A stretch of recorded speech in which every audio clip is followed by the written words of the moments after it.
these are the ingredients you're going to need for the nutty graham crackers. Alright, give your pan a good spray with some nonstick cooking spray. And you want to take your crackers and you want to break them in half and place them just like this.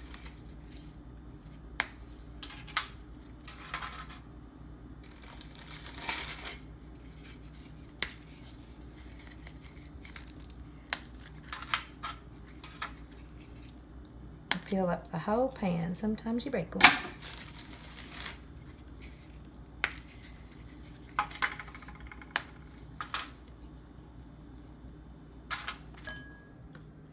Alright, now that you've got them laid out, you want to put two half of pecans on each cracker.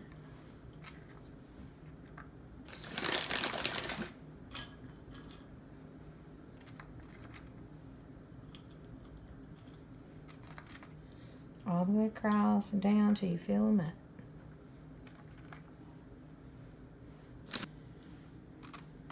Alright, if you run into a couple of pecans that are kind of broken, you can put them together like this.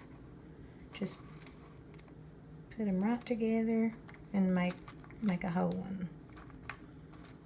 Nobody will ever know. Alright, now that I've got them all laid out, I'm going to set this aside and I'm going to get my pot ready for the stove. Alright, now on the stove in your kettle, you want to put 1 stick of margarine and 1 stick of butter. Let these melt and you're going to stay over here and stir them. Put them on about medium. Going to stir them until it boils for about 3 minutes, 3-4 minutes. Alright, we're going to let our butter melt before we add in our sugar. And once all that's combined, then we're going to bring it to a boil. Alright, now that our butter is mostly melted, we're going to add in our 1/2 cup of sugar, granulated sugar. We're going to stir this around to make sure our sugar's melted. We're going to boil this about 4 minutes. Just keep stirring. Make sure it doesn't burn.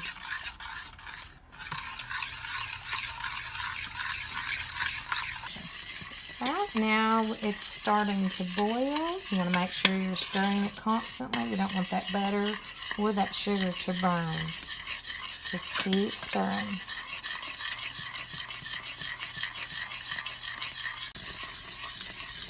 Alright, this has been about 3.5 minutes and it looks like it's done to me. So we're going to go spin this over our graham crackers. Alright, now you want to stir this really good. Then we're going to start going over top of each graham cracker. Now I don't pour this because I've tried it and it moves the graham crackers around and it knocks the nuts off. If you do move around a little bit, just make sure you put them back on. Make sure you're going over top of each one.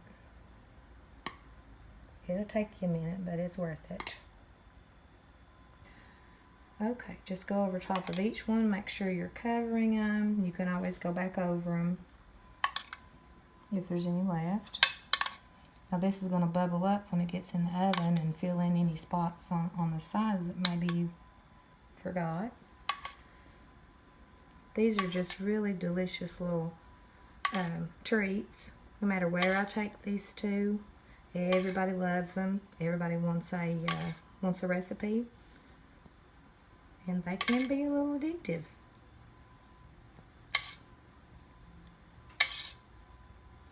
Now once I get all these covered, we're going to go over to the oven. We're going to put it on 350, and we're going to put these in there for about 6 to 10 minutes till they're a little golden brown.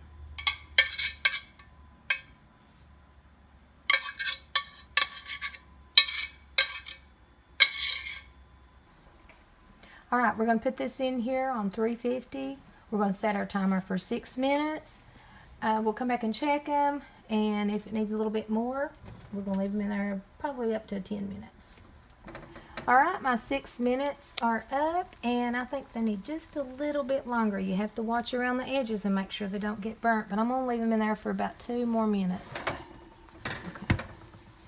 Alright, looks like they're about done. We're going to go ahead and take them out, and we're going to let them cool for just about 5 minutes before we start taking them apart. Let them just cool, and we'll be back to serve them up.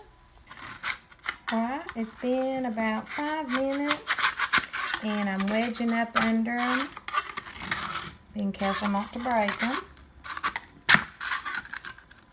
And then we're going to separate them and put them on our plate. Alright, now here is our finished cookie. They're so shiny and gooey looking. Just make sure that you don't leave them to cool too long in the pan, or you won't be able to get them out. Alright, enjoy, and thank you for watching.